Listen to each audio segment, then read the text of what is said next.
Hi friends, welcome to my channel. எல்லோரும் எப்படி இருக்கீங்க? எல்லாம் நல்லா இருப்பீங்க நம்புகிறேன்.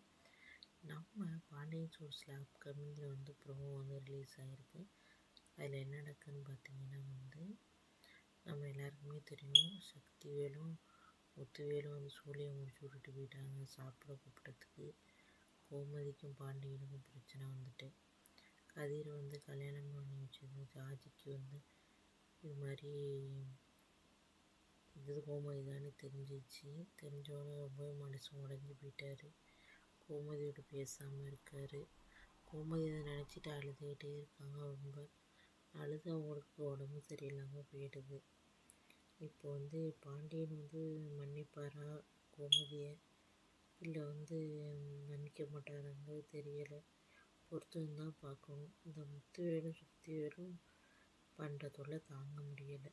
ஏன்டா சாப்பிட கூப்பிட்டு பிரியாணியை போட்டுட்டு கோமதி பிரியாணியை போட்டதுக்கு நல்ல தலையில் இது போட்டாச்சு, மிளகா அரைச்சிட்டு போயிட்டாங்க. பாண்டியனும் கோமதி இப்போ மன கஷ்டத்தில் இருக்காங்க. என்ன பண்ண போகிறாங்க பொறுத்து தான் பார்க்கணும் ஃப்ரெண்ட்ஸ். ஓகே, பாய், தேங்க்யூ.